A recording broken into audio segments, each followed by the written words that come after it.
자, 여러분이 항상 기다리시는 그 코너죠. 데일리 힌트. IBK 투자증권 박근영 부장님 어김없이 나오셨습니다. 어서 오세요. 안녕하세요. 안녕하십니까 부장님. 네. 시장 아주 그냥 엎치락 뒤치락 난리가 났습니다. 어제 오늘 온도차가 너무 커가지고 네. 개인들 기대 심리가 굉장히 좀 컸을 수도 있는데 좀 오늘 많이 좀 힘들어하시는 노동에서 많이 보이고 있는 것 같습니다. 특히나 지금 시간의 거래에서는 에코프로는 4%또 밀리고 있거든요. 또 이런 것들이 무슨 뉴스로 어떻게 수급이 어떻게 되는 거냐 이런 거 혼란스러워하시는 분들이 많습니다. 오늘 데일리 힌트를 통해서 한번 전체적인 시장 좀 정리를 해보도록 하겠습니다. 자, 동향부터 먼저 짚어주신다면요. 네, 코스피는 26포인트 하락 출발을 보였는데요. 전일 급등에 따른 경계 매물 출회가 되면서 장 출발부터 외국인 대규모 선물 매도가 출회됐습니다. 외국인들은 개장 직후에 5분 만에 선물을 약 4,200억 정도 수준 매도를 했기 때문에 상당히 이례적으로 큰 폭의 매도가 일단 출발했다 볼 수 있겠고, 이 양시장 현물도 매도했습니다. 기관은 양시장 현물 매도 같이 동참을 했고 선물 매수로 약간 해지를 하는 모습이었는데요. 에코프로 그룹주가 상승 출발을 보였습니다. 그래도 상당히 아침 시초가에는 상대적으로 좀 힘이 굉장히 좋았다 볼 수 있는데 음봉 전환을 하면서 기타 2차전지 관련주들은 오히려 더 낙폭이 커지기 시작했습니다. 2차전지 다음으로 공매도 상위에 포진됐던 제약바이오, 그 다음에 일부 이제 게임주라든지 반도체 소부장, 그리고 일부 화장품과 면세점, 화학과 카지노, 여행주들이 이제 그래도 강보합 등 좀 플러스권으로 일단 시작을 했는데 9시 40분을 지나면서 에코프로 그룹주가 실적 발표를 했는데요. 시장 컨센 대비 다소 좀 아쉬운 실적 발표가 나왔죠. LNF 같은 경우는 어제 조금 실적이 별로 좀 상대적으로 좀 안 좋았어요. 그러다 보니까 오늘 하락폭은 LNF가 꽤 크게 나오기도 했습니다.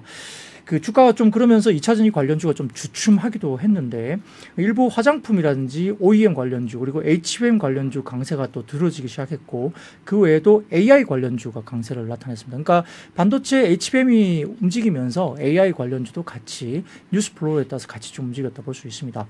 11시를 지나면서 주가지수 선물 장중 저점을 하향 돌파하면서 낙폭이 확대되기도 했는데 12시를 앞두고 코스닥 시장 프로그램 매도 호가 일시 효력 정지인 사이드카가 또 발동했죠. 어제는 상방 사이드카가 나왔고요. 오늘은 하방 사이드카가 나온 거죠. 그러니까 변동성이 그만큼 컸다는 이야기입니다. 그 12시 30분 정도를 지나면서 호주가 5개월 만에 기준금리 인상 소식을 알렸습니다. 이다 보니까 시장이 약간 좀 경계감이 또 증가되는 모습이었죠. 이건 썩 좋은 시그널은 아니거든요. 그러니까 호주 쪽이 좀 민감한 그 금리 수준이 있을 수 있는데 여기서 어쨌든 5개월 만에 기준금리 인상을 좀 했고요. 2011년 12월 이후에 최고치까지 금리가 올라간 겁니다. 호주 입장에서는. 호주는 지금 부동산 때문에 정신이 없어가지고 우리랑 비슷한 입장입니다. 여기도. 네, 그래서 이런 부분들이 좀 시장의 경계감을 또 높이는 작용을 하는 것 같고 그러면서 이 발표가 나온 이후에 국내 원달러 환율이 1310원대까지 이제 올라가기도 했어요. 그러니까 이제 어제 1300원을 깨고 내려갔던 환율이 다시 좀 상방으로 잡히기 시작한 겁니다. 네. 전일 폭등세가 전개됐던 2차전지 밸류체인 중심으로 단기 차익 실현 매물이 또 출회되면서 증시 하방 압력을 높였지만은 그래도 다행히 한 시쯤을 지나면서 외국인 선물 매도가 대규모로 또 축소되면서 매도로 순매도로 끝나긴 했지만 아침에 매도 규모는 상당히 많이 줄이고 마무리가 됐는데 일부 이제 낙폭이 좀 축소되기도 했습니다. 이번 주 파월 의장을 포함해서 주요 연준위원들의 발언 그리고 미국의 재무부 국채 입찰 수요 결과가 또 주시되고 있는데 경계 심리 유입된 점도 이 부분을 좀 주목할 수 있겠고요. 금주에 약 1120억 달러 규모의 국채 발행 예정이 돼 있는데 또 이것 때문에 10년물 국채 금리가 다시 조금 튀어오를까를 우려를 하는 겁니다. 2차 전지들 중심으로 이제 거래 대금이 좀 터졌는데 2차 전지 관련주 중심으로 거래 대금만 6조 원이 터졌습니다. 이만큼 천하제일 전국 단타대회가 시작된 거죠. 오늘 상당히 좀 어려움이 많았을 것 같아요. 네. 수급 블랙홀 역할을 했고요. 외국인 코스피에서는 전기전자와 의약품, 기계업종 매수를 했고 코스닥에서는 제약업종 정도 외에는 매도를 보였습니다. 기관은 코스피에서 서비스 제외한 대부분 업종 매도 우위였고 코스닥에서는 일부 2차전지, 소프트웨어 외에는 매도를 했습니다. 그 전업종이 이제 하락하는 가운데 비금속 광물이나 섬유유복이 상대적으로 하락폭이 제한됐고 철강 금속과 화학, 전기전자 이쪽은 대부분 다 2차전지 관련 쪽이죠. 가장 부진했고요. 전일 급등에 따른 되돌림으로 2차전지 밸류체인이 전반적으로 급락세 전개됐습니다. 테마별로는 일부 중소형 화장품주들의 강세가 기록됐고요. 코스닥도 외국인 기관 자금이 유출되면서 하락세 기록했는데 장중에 805포인트까지 급락세를 보이기도 했지만 오들면서 낙폭이 일부 회복되기도 했습니다. 업종별로는 반도체, IT 하드웨어가 상대적으로 하락폭이 제한됐고 일반 전기전자, 화학이 수익률 최하위권에 나타났습니다. 고객 예탁금 얘기하시는 분들이 많더라고요. 네, 맞습니다. 오늘 이제 신영증권에서 그 부분도 좀 지적을 했는데 우리가 지금 현재 그 공매도를 좀 이제 뭐 어느 정도 제한한다. 이 네. 부분들이 쇼커버로 유발할 수 있다. 이것 때문에 최근에 뭐 수급전 이슈로 2차 전지주가 상반기에 급등세를 나타낼 걸 생각한다면 쇼커버 이슈로 뭐 주가가 급등할 수 있다. 이런 기대감을 사실 갖고 있고 저도 어제 말씀드렸지만 연초에 9조 4천억 정도 되던 이 공매도가 최근에 11조 4천억 정도까지 올라와서 한 2조 원 이상은 쇼커버의 가능성이 좀 열어둘 수 있다. 그래서 어제 하루만으로 쇼커버가 끝났다고 보기는 좀 어렵지 않냐. 그래서 조금 더 이어질 수 있다는 점도 제가 어제 언급드리기도 했습니다만 네. 오늘 좀 속절없이 약간 좀 무너지는데 뭐 끝난 건 아닌 것 같습니다. 오늘 좀 힘이 없이 무너지니까 조금 이제 이 부분에 대해서 우려를 많이 했던 부분도 있는데 신영증권에서 오늘 이제 이런 코멘트를 내기도 했습니다. 이 공매도 전면 금지로 인해서 시장이 아래 위로 너를 띄고 있는데 다만 2020년과 21년 공매도 금지 당시와 지금은 가장 큰 차이점이 하나가 있다. 그 부분이 뭐냐면 물이 들어오는 장이 아니라 물이 빠져나가는 장이다. 아하. 이게 이제 고객 예탁금을 이야기하는 거예요. 사진을 좀 띄워주시면 그 당시에는 고객 예탁금이 30조 원에서 80조 원까지 급증하던 시기예요. 그러다 보니까 고객 예탁금이 이렇게 2.5배 이상 급등하고 여기에 레버리지까지 쓸 수 있는 시장이었죠. 그러니까 이 시기에 공매도까지 금지되고 하다 보니까 개인들이 힘을 가지고 굉장히 많이 슈팅을 해버리니까 여기에 쇼커버를 들어올 수밖에 없는 그런 펀더멘탈적인 어떤 수급적 이슈가 있었다는 거죠. 네. 근데 현재는 뭐 어떤 뭐 그때 당시에는 롱 온리 전략이 우수한 성과를 보일 수밖에 없는 수급적인 구조가 일부 있었다는 것을 인정해야 된다. 근데 지금은 채권 금리도 어느 정도 높고 시중 자금을 예금 은행과 그다음에 채권 시장에 빨아들고 있는 상황이기 때문에 공매도 금지 효과가 과거에 2020년, 21년과 같은 부분과 달리 단발성일 가능성도 좀 높다라는 코멘트를 이 표를 통해서 신영증권에서는 코멘트를 했습니다. 뭐 일부 이제 우리가 좀 받아들여야 될 부분들이 고객 예탁금이 예전처럼 그렇게 개인 투자가 힘을 발휘하기에 어떤 그런 부분 예탁금이 좀 많이 힘을 잃었다는 거고 네. 일부 증권사들 일부는 뭐 CFD라든지 그다음에 레버리지 관련된 부분들을 대출이나 신용을 조금 2차 전지 관련주들은 변동성이 크다 보니까 좀 막아놓은 상태이기도 하거든요. 뉴스도 있었고. 네, 그러다 보니까 그런 부분에서 이제 레버리지를 쓰지 못하고, 그러니까 과거처럼 수급적인 힘으로 끌어올리는 힘들이 그때 당시와는 좀 다를 수도 있다는 점도 역시 이제 좀 우리가 뭐 인정할 수밖에 없는 부분이죠. 그래서 이 공매도 관련된 쇼커버링이 끝났다고 보기엔 좀 어렵긴 하지만 네. 이 고객 예탁금의 어떤 추가적인 유입 여부에 따라 좀 더 힘을 낼 수 있을지 그 부분도 사실은 변수가 일부 될 수 있다라고도 생각할 수 있겠습니다. 네, 저도 사실 부장님 말씀에 동의하는 게 네. 사실은 이게 화력이 한번 나와주려면 말씀하신 대로 레버리지를 활용하기 굉장히 편한 구조여야 되는데 사실 저도 증권사에 재직 중이면 최근 증권사들이 레버리지 창구가 예전보다 굉장히 보수적으로 닫혀 있습니다. 네, 기본적으로 왜냐하면 최근에 뭐 미수나 여러 가지 노이즈가 워낙 많았었기 때문에 예전보다는 신용을 쓸 수 있는 종목 자체도 제한되어 있고 레버리지 배율 자체도 예전보다 좀 타이트하게 관리되어 있거든요. 그래서 수급적으로 사실 과거의 패턴에 비하면 지금이 조금은 좀 막혀 있는 상황이라서 수급 이벤트가 아주 그냥 편하게 레버리지를 익힐 수 있는 그런 환경은 아닌 것 같아요. 네. 그리고 펀드멘탈 측면에서 보더라도 사실 과거의 시기에 비해서는 지금 펀드멘탈이 그렇게 좋은 시기가 아닌 거 모두 공감하실 것 같거든요. 그렇죠. 금리가 너무 높고 또 대체 자산들의 수익률이 너무 높은 거죠. 네. 알겠습니다. 공매도 뭐 금지 이걸로 환호하기는 했지만 오늘 또 멈춰서 생각해 보니까 그때랑은 좀 다를 수도 있겠다. 이런 생각들이 포착이 됐다는 근데 거. 이제 2차 전지가 오늘 조금 빠진 이유는 네. 뭐 펀더멘탈적인 어떤 그 서포트가 조금 아쉽다는 면도 분명히 있습니다. 뭐 공매도 관련된 금지 때문에 쇼커버가 나온다는 점은 분명히 긍정적인데 이 펀더멘탈 관련된 업턴이 좀 오늘 뭔가 우리가 확인이 됐다면 아마 슈팅이 좀 더 나갈 수 있는 기대감이 충분히 발현될 수 있다고 저는 판단을 하는데 다소 좀 어제도 LNF가 약간 아쉬운 실적을 발표했고 오늘도 LNF 그러니까 에코프로 그룹도 오늘 약간 아쉬운 실적을 발표했죠. 근데 이제 거기에다가 컨퍼런스 콜 뒤에 이어지는 이제 이야기들이 좀 중요한데 그러면 이런 그 P나 Q 그러니까 2차 전지 양극재 관련해서 가격적인 부분과 물량에 대한 출하량이 언제쯤 돌아올 것이냐에 대한 부분들이 상당히 좀 컨퍼런스 콜에서 좋은 이야기가 좀 나왔으면 하는 생각이었는데 이번에 컨퍼런스 콜에서 에코프로 그룹도 4분기에는 P 그러니까 출하 관련된 단가라든지 Q 출하량 자체도 다소 좀 3분기보다 좀 더 하회할 것으로 추정을 했고 Q도요? 네. 물량도. 그리고 LNF 같은 경우는 수익성 턴을 내년 2분기 정도로 어제 컨퍼런스 콜에서 언급을 했거든요. 그리고 오늘 에코프로도 잠깐 뭐 4분기 정도가 3분기보다도 P와 Q가 좀 빠질 것 같다라는 뭐 그런 컨퍼런스 콜의 내용이 있었죠. 거기에서 약간 힘을 좀 그렇네요. 받지 못하는 좀 아쉬움이 있었다. 근데 그게 만약에 업턴에 대한 이야기가 좀 나왔다면 오늘도 아마 쏘아 붙였을 가능성이 좀 있지 않을까라는 좀 아쉬운 생각도 해봅니다. 원래 논지는 P는 떨어져도 Q는 계속 성장하기 때문에 전혀 걱정할 필요 없다. 뭐 이런 게 또 일각의 의견이었는데 만약에 뭐 P도 떨어지고 Q도 같이 떨어진다 그러면은 또 다른 로직이 등장할 수도 있겠죠.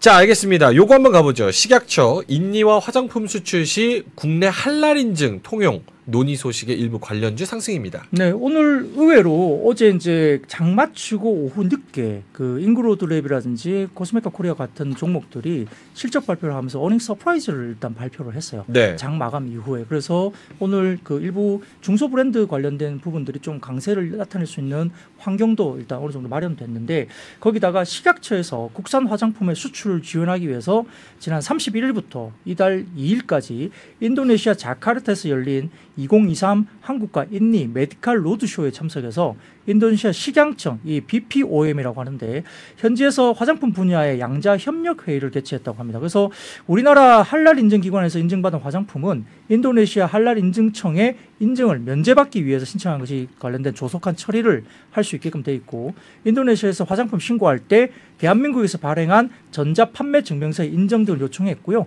양국은 화장품 관련된 사항을 지속적으로 논의하기 위한 담당자를 지정하는 데 교류를 이어나가기로 했다. 그러니까 새로운 어떤 그 인니 쪽의 화장품 수출 관련된 부분에서 어떤 인증 관련된 부분을 상당히 간편화하거나 서로 미리 이제 양국적인 협의를 통해서 뭔가 조금은 수출 물량을 좀 트는 뭐 그런 이야기가 나온 것 같습니다. 더워서 이제 아까 말씀드렸던 일부 화장품 업체의 3분기 호실적 발표가 긍정적으로 작용을 했는데 잉그루드 랩과 코스메카 코리아가 이제 3분기 실적 발표하면서 잉그루드 랩은 3분기 연결 기준 매출액은 544억 원 정도 수준인데 매출은 26.7% 증가했고요. 그다음에 전반적으로 봤을 때 영업이익은 91억 정도 상하면서 전년 동기 대비 150% 성장. 그리고 순이익도 80억으로 전년 동기 대비 57.9% 성장. 그 코스메카 코리아도 영업이익이 137억으로 전년 동기 대비 366% 성장. 그리고 순이익도 117억으로 전년 동기 대비 251% 성장. 그러니까 중소 인디 브랜드들이 상당히 조금은 실적의 어닝 서프라이즈가 나오면서 주목을 받을 수밖에 없었습니다. 네. 여기다가 이제 오늘 뭐 아까 말씀드렸던 뭐 그런 종목들뿐만 아니라 폼텍 코리아라든지 클리오, 뭐 코스맥스 한국 콜마, 심지어 아모레 퍼시픽까지도 플러스권으로 마무리가 됐거든요. 뭐 근데 탄력도는 아모레 퍼시픽이 좀 떨어지긴 합니다만 뭐 클리오도 급등세였고 일단 중소형 브랜드들이 상당히 좋았다 볼 수 있습니다. 여기 대해서 이제 신한투자증권이 최근에 세컨드 웨이브라는 뭐 리포트를 좀 내면서 이렇게 몇 가지 이야기를 했는데 결국 관전 포인트가 몇 가지인데 첫 번째로 관전 포인트는 역시 이제 중국과 비중국의 익스포저를 이야기를 하는 거예요. 매출에 대한 변화, 그러니까 중국 쪽의 비중이 줄면서 일본이나 그 다음에 북미 쪽의 어떤 매출 비중이 좀 늘어나는 부분들 이야기를 하고 있는데 네. 결국은 과거에 아모레 퍼시픽과 LG 건강, 생활건강은 한 중국 그 매출 노출도가 60% 정도 이상이 됐다. 그런데 최근에는 20% 정도까지 빠져 있다는 겁니다. 첫 번째 사진 띄워주시면은 대형사 중국 매출 비중 변화 추이인데 짙은 파란색이 19년도 그리고 회색이 2023년 지금 형성되어 있는 부분인데 역시 60%대에 달하는 매출 비중이 중국이 20%로 빠졌으니까 그 비중을 미국과 일본이 채우고 있다는 거죠. 동남아도 마찬가지입니다. 그런 부분들 돼 있고 중소형사 해외 매출 내에서 비중국 매출 비중을 보시면 지금 VT 같은 경우는 거의 80%에 달하죠. 이 VT가 뭐 하는 회사냐면 마이크로 니들 화장품 하는 거예요. 이렇게 얼굴에 바르면 따끔따끔합니다. 네. 근데 그게 이제 피부 속에서 약간의 바늘과 같은 느낌이 있는 걸 따끔한데 그 피부 속에 흡수되고 나면 이제 싹 녹아버리는 그런 거거든요. 그래서 이게 리들샷 그에 따라서 가격이 좀 다르고 농도도 좀 다른데요. 이게 VT가 잘 되다 보니까 지금 다이소에도 약간 다른 어떤 약간의 좀 기능을 조금 약간 낮춘 다이소향 제품도 나오면서 굉장히 인기가 좋아요. 그래서 VT가 그런 것도 좀 있는 것 같고. 쟤네는 일본에 많이 파나요?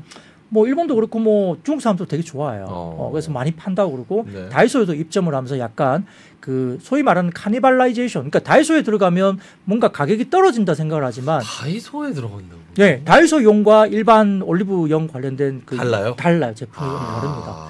예, 그래서 그건 이제 제품의 약간의 어떤 기능이나 차별화? 이런 것들 좀 차별화해서 가격대별로 좀 다르게 했는데 어쨌든 다이소에도 화장품이 이제 이런 것들이 있는 거죠. 그래서 그런 것들이 있는데 아무튼 그 외에도 뭐 클리오나 아이패밀리 SC 등등과 같은 부분들이 비중국 매출 비중이 상당히 높습니다. 그래서 이런 것들이 주목을 받는 거고요. 네. 그다음 표를 보시면 화장품 브랜드사 면세와 해외 중국과 중국의 지역 매출 비중 비교를 확실하게 드러냈는데 비중국 매출 비중이 역시 이제 뭐 VT가 83%, 아이패밀리 SC가 60%. 이쪽은 일본을 굉장히 잘하고 있어요. 뭐 드럭스토어 같은 데 많이 나가고 있고 마녀공장 역시 이제 미국 쪽 잘하고 있죠. 그리고 뭐 클리오나 이쪽도 지금 보시면 40% 정도 됩니다. 그래서 굉장히 좀 중요한 이슈인 것 같고요. 그다음에 이제 우리가 질적 양적 성장이 가능한데 과거 같은 경우는 우리가 뭐 토니모리, 이니스프리, 에뛰드 하우스, 미시아 등 저가 화장품들이 몸집을 급격하게 불리면서 우리가 지금 기억해 보면 스트리트에 나가면 길거리 그 매장이 굉장히 많았죠. 네. 뭐 한 다리 건너 매장들이 다 있었어요. 미시아나 뭐 이런 것들 뭐 생각해 보시면 더 페이시샵 같은 거 보면 한 다리 건너서 에뛰드, 미시아, 뭐 페이시샵 쫙 몰렸거든요. 네. 그게 이제 실패를 했죠. 그러면서 이 부분들이 힘들어지니까 어떻게 되죠? 가격을 올리는 어떤 전략을 취하기도 했어요. 근데 이게 안 되더라는 거예요. 그쵸, 중저가 안 되죠. 제품이 가격을 올리는 브랜드 전략을 해보니까 다 실패하더라. 악수죠. 예, 그래서 그 부분들도 역시 사실상 불가하다는 교훈을 시장에 안겨준 겁니다. 그래서 결국은 과거 화장품 회사들은 스킨이나 로션 등 기초 라인을 가지고 시작을 대부분 했는데 최근에는 기초나 이런 게 아니라 특색 있는 제품 한두 개를 가지고 올리브영에 입점해서 거기서 100억, 200억 딱 올려버리는 거죠. 그런 특징을 가지고 인디 브랜드에 나가는 거고요. 그래서 클리오, 아이패밀리 SC, 마녀공장, VT 등 중소형사들이 시작해서 뭐 아모레 그룹의 뭐 이니스프리나 뭐 에스쁘아, 그 다음에 이제 뭐 LG 생활건강의 더페이스샵, CMP 등의 대기업 브랜드들도 H&B 채널을 통해서 내수 매출을 키우고 있다는 겁니다. 자, CJ 올리브영이 최근에 상반기 매출 성장이 얼마나 됐을까요? 작년 대비 40% 넘는 성장을 보였고, 그건 국내뿐만 아니라 미국도 올타뷰티 같은 종목들이 이제 H&B를 통해서 대부분 다 성장을 하는 게 글로벌 트렌드입니다. 그래서 지금 CJ 그 올리브영의 전국 매장 수는 1,320개인데 그 중에 화장품 매출이 76%니까 올리브영을 통한 매출이 엄청나게 중소 브랜드들이 성장하는 그림이 나오는 겁니다. 네. 자, 그 다음 사진 보시면 중소형사 매출과 성장세 추이인데 뭐 이거는 기본적인 흐름을 좀 보시면 될 것 같고 네. 영업이익과 영업이익률 추이도 상당히 우상향 그림이 계속 나타나고 있는 상황이고요. 그 다음 사진 보시면 ODM사 4개사의 매출과 영업이익 추이인데 이것도 마찬가지입니다. 인디 브랜드가 성장하면 ODM사들이 성장할 수밖에 없어요. 인디 브랜드의 제품들을 ODM사가 만들어주는 입장이니까 좋아질 수밖에 없고요. 그 다음 사진 보시면 CJ 올리브영 연매출 및 이익률 추이인데 연매출이 급격하게 올라가는 모습이 보이는데 이거는 국내뿐만 아니라 글로벌 트렌드로 보시면 됩니다. 작년 대비 42% 성장을 하고 있습니다.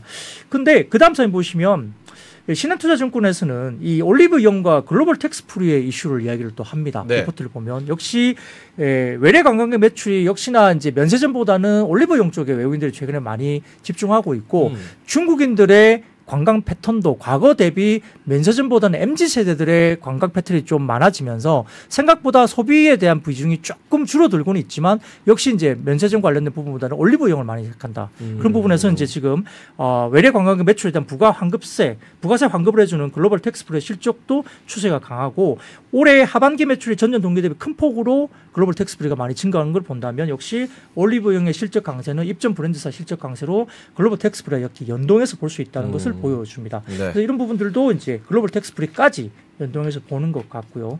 그러다 보니까 한국 화장품 수출은 2015년도에 약 24억 달러, 그러니까 한국 돈으로 뭐 이야기가 될 수 있는데 23년도까지는 69억 달러 3배 정도 성장하면서 프랑스에 이어서 한국이 수출 금액으로는 글로벌 2위 업체입니다. 그러니까 상당히 잘하고 있기 때문에 네. 중소 브랜드사, ODM사 이런 것도 보고 대형주 가운데서는 아모레 퍼시픽을 상대적으로 선호는 하지만 중소형사에 비교해서 매수 타이밍을 굳이 아모레 퍼시픽을 서두를 필요까지는 없을 것 같다라고 평가를 했습니다. 자, 다음 사진 2개만 좀 보여드릴게요. 일본과 한국, 미국 여성들의 스킨케어 제품 사용 현황인데요. 스킨케어, 그 다음에 에센스, 세럼, 앰플, 크림, 선케어, 로션, 이멀전, 마스크팩, 아이케어, 미스트 등등 한국 분들이 여성분들이 제일 많이 쓰네요. 짙은 파란색이 한국입니다. 가운데 회색이 미국이고요. 미국은 스킨 토너를 저렇게 안 씁니까? 네, 아시아계 쪽의 기초 스킨 제품은 아시아 쪽은 50에서 60% 정도로 스킨케어를 하고 있어요. 네. 스킨과 로션. 근데 미국은 30% 수준이에요. 그러니까 빨리 늙지. 네, 근데 최근에 이 비중이 올라가고 있는 거예요. 아, 역시 똑똑하다. 네. 근데 그런 비중이 스킨케어가 올라가니까 네. 글로벌에서 스킨케어를 잘하는 회사가 한국 제품들이 가장 많습니다. 그래서 북미 쪽의 매출 성장은 거기에서 기인되는 거고요. 근데 일본도 꽤 스킨 뭐 토너 좀 많이 쓰죠. 아까 말씀드린 대로 아시아 쪽은 50에서 60% 정도는 스킨케어 네. 쪽에 할당을 한다고 보죠. 근데 대부분 이 항목을 보니까 역시 한국 분들이 좀 많이 쓰는 것 같아요. 미국과 일본과 비교해서도. 그게 비단 뭐 여성들만 그러겠어요? 남성들도 많이 쓴다고 해서 여기는 여성들만 나와 있는데 보면 역시 스킨케어, 에센스, 크림, 선케어, 로션, 마스크팩 등등 포함하면 대부분 다 제품군들이 상당히 많이 올라와 있죠. 근데 상대적으로 좀 덜 쓰는 게 미국이 페이스 오일은 한국보다 더 많이 쓰고 있고 상대적으로. 특이하네. 네, 그리고 스팟케어 같은 경우는 뭐 미국이 한국보다 조금 더 많이 쓰는데 전반적인 스킨케어 제품은 한국 분들이 제일 많이 씁니다. 그럴 수도 있겠네요. 페이스 오일 같은 경우는 미국은 화장을 굉장히 진하게 하는 그러니까 외국 연예인들 보면 화장법도 우리랑 좀 다르잖아요. 그런 부분에서 좀 진하게 화장하는 그런 부분에서는 페이셜 오일을 좀 많이 쓸 수도 있겠네요. 자, 그렇게 생각했죠. 네. 네, 그 다음 사진 보시면 네. 자, 한국, 일본, 미국 여성들의 색조 제품 사용 현황입니다. 색조. 자, 쿠션 월등하게 한국 분들이 뭐야 이것도. 쿠션을 쓰고 계십니다. 뭐 미국하고 일본은 보이지도 않아요. 뭐야, 이것도. 쿠션 제품은 그냥 월등한 뭐 그냥 워너비인 것 같아요. 네. 한국 여성분들의. 그리고 그 다음은 메이크업은 역시 일본이 그래도 꽤 많이 해요. 한국 분들보다 일본 여성들이 더 많이 하는 거 나와 있고, 그 다음에 파운데이션은 역시 이제 미국과 일본이 강세입니다. 그죠?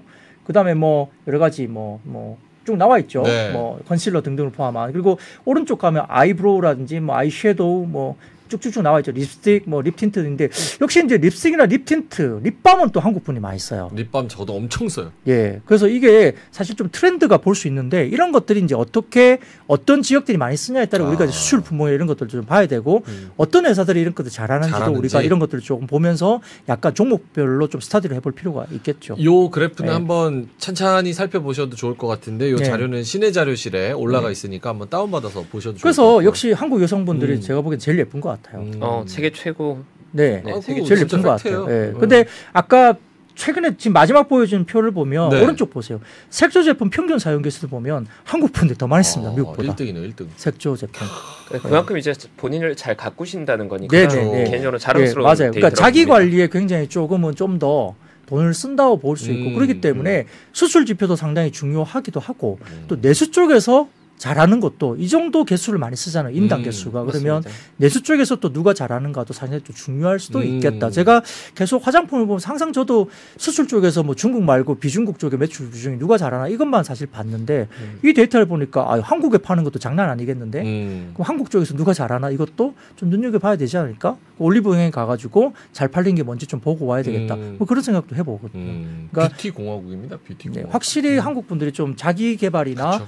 자기 관리는 상당히 좀 잘하시는 것 같아요. 거기 실리콘밸리만 가봐도 병원 엄청 많잖아요. 근데 그 장사 다 되잖아요. 우리 저기 압구정에 실리콘밸리. 자, 그러면 아니 근데 여러분, 아니 여기 지금 들어오셔가지고 미용, 뭐 화장품 올 때마다 이렇게 뷰티 얘기하냐 말씀하시는데 반도체, 뷰티 요거 지겹다 그래가지고 식료품, 게임 이런 거 하면 재미없다 그러고 뭐 합니까? 그렇죠? 근데 이제 계속 뭐 반복해서 말씀드리지만 지금 이 시간은 오늘의 특징적인 이슈를 말씀드리는 시황이에요. 맞습니다. 제가 뭐 인사이트를 드리고 이 업종 사세요라고 말씀드린 게 아니잖아요. 그래서 오늘은 뭐 빠진 상태에서 아까 2차 전지는 간단하게 말씀드렸고 뭐 좋았던 그러니까 빠진 장에서 오늘 특별하게 좀 좋았는데 그게 왜 그런지는 뭐 오늘 뭐 화장품이 좋았고 오늘 HBM이 좋았어요. 뭐 그러니까 말씀드리고 반복적으로 말씀을 약간 좀 많이 한다로 느끼시면 그 섹터가 굉장히 계속적으로 좋은 거죠. 시장에서. 네. 알겠습니다. 자, 그러면 HBM 관련주로 한번 가보겠습니다. 이것도 뭐 오늘 올라가 버려가지고 얘기를 해야 됩니다. 엔비디아 GH200 영국 슈퍼컴퓨터의 탑재 소식 등의 HBM 상승입니다. 네, 엔비디아가 영국 AI 슈퍼컴퓨터인 이전 바드 AI에 뭐 GH200 그레이스 호퍼 슈퍼칩을 공급한다고 밝혔습니다. 이게 뭔 말인지 저도 이제 이름만 놓고 보면 이게 뭔지 잘 모르겠어요. 근데 아무튼 이전 받은 AI에 5,448개의 GH200이 들어간다고 이야기를 하면서 내년에 구축이 끝날 것이다. 그러니까 뭔가 지금 칩이 많이 들어가는 게 맞는 거죠. 네. HBM 관련된 칩이 관련된 이야기가 나오는데 HBM 탑재량도 그만큼 늘어나게 되기 때문에 GH200과 함께 쓸 수 있는 HBM이 선보이고 있는 삼성전자나 하이닉스로서는 상당히 좀 실적을 올릴 수 있는 기회라는 평가가 나오고 있고 또 삼성전자도 HBM 관련된 공장 관련된 캐파를 2.4배, 2배 이상 늘리겠다 이야기가 계속 하고 있기 때문에 이와 관련된 밸류 체인을 계속적으로 이야기가 나올 수밖에 없습니다. 그래서 오늘 보면은 역시 한미반도체 또 급등을 했거든요. 그리고 뭐 두산테스나 같은 오사트 후공정 업체도 괜찮았고 하나마이크론 같은 종목들도 굉장히 지금 각광을 또 받고 있고 움직임이 상당히 좋아요. 그러니까 이걸 이야기를 안 할 수가 없는 상태입니다. 그래서 네. 생산 시스템 이런 부분도 역시 마이크론도 대만과 일본을 HBM 반도체 생산 거점으로 삼아서 시설 투자를 꾸준히 확대하고 있는 계획을 알리고 있다 이렇게 이야기되고 있는 상황이고 삼성전자도 아까 말씀드린 것처럼 뭐 AI 컴퓨팅 관련된 시스템의 중요 구성 요소를 제공하면서 투자를 굉장히 집중적으로 하겠다 이야기를 계속 하고 있기 때문에 후공정까지 지금 계속적으로 주목을 받고 있는 거죠. 더군다나 이제 시티그룹이 최근 고객 메모를 통해서 올해 하반기부터 일부 반도체 부분의 반등이 시작됐다고 밝히면서 D램을 굉장히 중요하게 지목을 또 했습니다. 글로벌 시장에서 D램 감산이 구체적으로 나타난 결과 올해 하반기부터 D램 가격이 오르기 시작했고 최근 한 달간 D램 현물 가격이 5% 상승하면서 미국 반도체 산업협회 집계에 따르면 지난 9월 전체 반도체 판매량은 전월 대비 13%나 증가하면서 이게 뭐 판매가 증가했다는 건 수요가 약간 회복되고 있는 것까지 나오는 거죠. 가격도 올라가고. 그래서 판매액이 496억 달러에 달했는데 이는 시티의 예상치인 469억 달러를 훌쩍 넘어선 서프라이즈한 수치라고 발표했습니다. 그러니까 이제 과거에는 이게 공급을 줄였기 때문에 가격이 좀 올라가는 느낌이 있었는데 지금은 가격이 올라가는 것은 알겠고 수요까지도 지금 시장에서 예상치보다 조금 더 수요가 올라가는 게 보인다는 업턴의 흐름이 나타나는 거죠. 그래서 이게 중요한 흐름이 되는데 역시 말씀드렸던 STI나 뭐 DIT, 한미반도체, 제우스 등등과 같은 HBM 관련된 종목이라든지 TFE, 그다음에 하나마이크론, PSK 홀딩스, SNS텍 등 일부 반도체 관련주도 괜찮고 두산테스나 이런 쪽도 굉장히 주목을 받고 있는 상황이죠. 그리고 삼성전자하고 SK 하이닉스를 빠진 그 두 개 종목이 없는 AI 반도체 ETF가 출시됐다는 이야기도 나옵니다. 그 투자 대상이 종목들이 좀 우리가 봐야 되는데 관련된 종목들은 한미반도체, 이오테크닉스, 그다음에 이수페타시스, 하나마이크론, 그다음에 ISC 등의 이 패키징 업체들이고, 그다음에 미세화 공정 업체 중에는 동진세미캠, 솔브레인, 원익 IPS, HPSP 등이 이제 포함됩니다. 아, 요거 사고 싶다. 네, 그래서 관련된 표를 가져와 봤습니다. 이게 미래셋 자산운용에서 나온 표거든요. 이 보시면은 뭐 EUV나 뭐 GAA나 이런 것들이 기업들이 어떻게 들어가 있는지. 첫 번째 미세화 공정 관련된 국내 주요 기업 리스트가 나오죠. 요거 조금은 좀 참고를 해보시면 될 것 같고요. 자, 그다음 사진 보시면 패키징 공정 관련된 국내 반도체 기업들 쭉 나옵니다. 뭐 KC텍, 이오테크닉스 등등등. 뭐 백그라인딩, 뭐 다이싱, 본딩, 기판, 패키징, 테스트, 오사트 후공정 이런 것까지 쭉 이렇게 평가를 해놨으니까 이런 거 중심으로 미래세 자산운용이 뭔가 이제 뭐 좀 담고 있겠죠, 그죠? 이런 것들은 조금은 참고를 해보시는 종목들로 보시면 되겠습니다. 근데 그 다음 사진 보시면 이게 엄블렐러 리서치 쪽이라는 사이트에서 제가 좀 올려주신 자료를 좀 제가 받아서 좀 감사하게 가져왔는데, 자, 코스피 시그웰 포워드 EPS가 1년 기준으로 봤을 때 최근에 쭉 올라가다가 약간 주춤한 상황이 나옵니다. EPS가 우상향 그림은 맞는데 다만 9월부터 조금 주춤한 모양새가 살짝 나오기 시작해서 이게 EPS 추정치를 쭉 이제 따라간 거거든요. 이게 엄블레 리서치에서 이런 것들을 좀 추정을 했는데, 자, 그 다음 사진 보시면 삼성전자의 12개월 포워드 EPS입니다. 이 바닥권에서 이제 올라오는 게 확실히 보이기 시작하고요.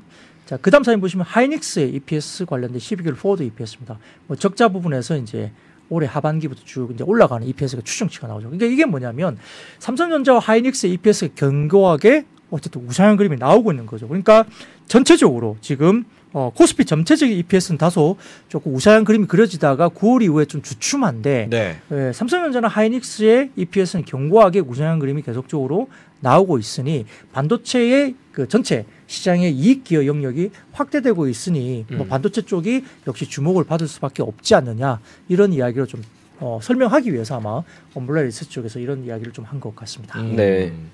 반도체 코멘트 미래에셋 한 건 했네요. 매우 좋은데요? 네. 반도체 사실 내년에 대한 기대감은 분명히 있죠. 개인적으로는 전자의 이익이 내년에 상당히 좋을 거라고 보고 있고, 물론 기대값을 넘느냐의 문제는 있겠지만 올해보다 내년이 좋은 건 뭐 명확한 것 같습니다. 네. 얼마나 좋아지냐에 대한 밸류에이션, 그거를 좀 시장이 찾고 있는 상황인 것 같아요. 근데 뭐 사실 이제 하이닉스 그때도 말씀드렸지만 하이닉스 14만 원 넘어가고 뭐 15만 원 이렇게 가버리면 어쨌든 우리가 PBR 기준으로 2배까지 올라간다고 보고 있잖아요. 그러면 이제 과거의 하이닉스의 흐름을 보면 PBR 2배 정도 가면 주가의 뭐 위쪽 상단을 터치하는 자리다. 그래서 15만 원 정도까지 정말 가면 한 10% 정도 남았죠. 그럼 좀 부담스럽다는 부담스럽죠. 거예요. 그러니까 이제 별로 많이 상대적으로 안 움직인 삼성전자로 바꿔 타는 게 맞느냐 뭐 이런 질문이 되게 많다고 말씀드렸지 않습니까? 이제 그런 고민을 개인들은 하는 거고. 근데 이제 시장의 종목들의 탄력 흐름은 역시 실적과 무관하게 지금 소부장들이 상당히 좀 탄력도가 굉장히 잘 나타나고 있고 그 가운데 한미반도체나 두산테스나나 이런 종목도 뭐 덕산하이메탈 등도 움직일 때 상당히 좋거든요.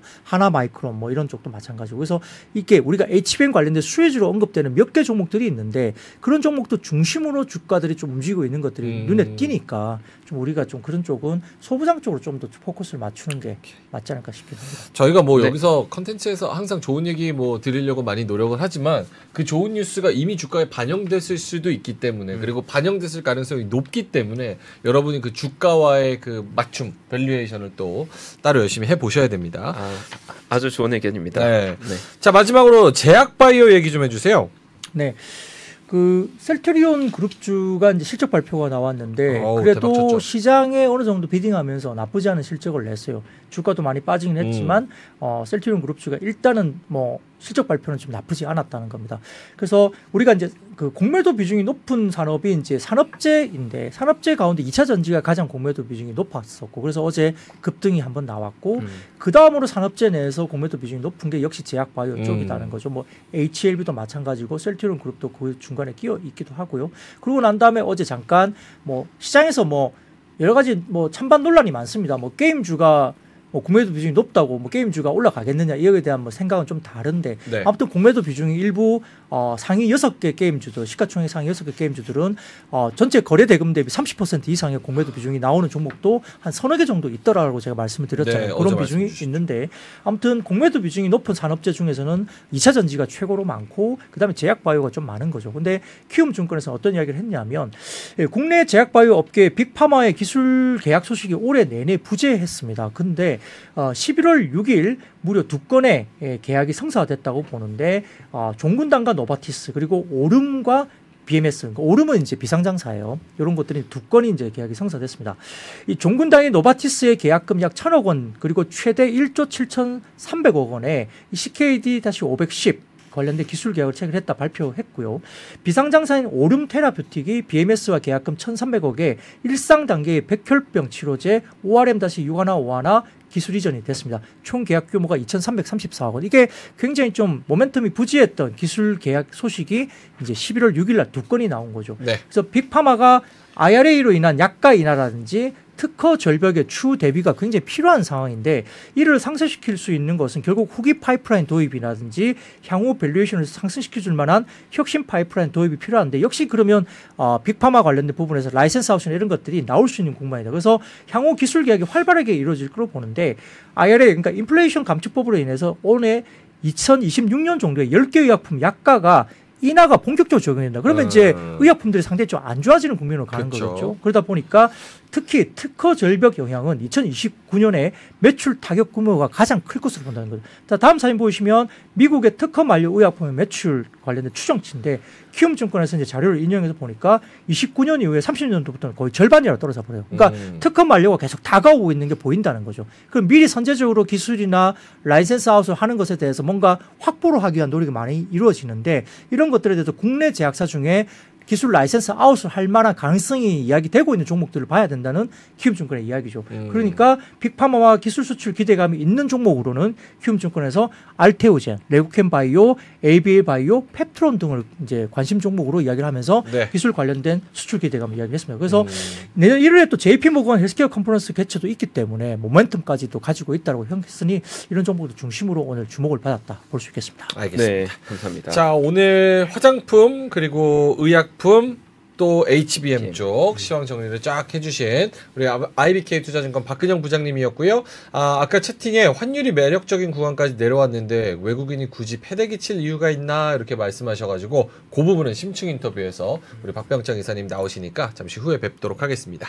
자, 그럼 데일리 힌트 IBK 투자증권 박근형 부장님이었습니다. 고맙습니다. 고맙습니다. 감사합니다, 부장님. 장 시작 전부터 종료까지 쏟아지는 수많은 뉴스와 정보들. 이 중에서 어떤 것이 투자에 정말 도움이 되는 정보일까요? 3프로의 증시 셔터맨 박근영 마스터가 직접 정보를 선별하고 투자의 힌트를 드립니다. 시간도 아끼고 투자 아이디어도 얻는 시간, 박근영 부장의 마켓 힌트와 함께 하세요. 자세한 사항은 3프로 TV 앱과 홈페이지를 확인하세요.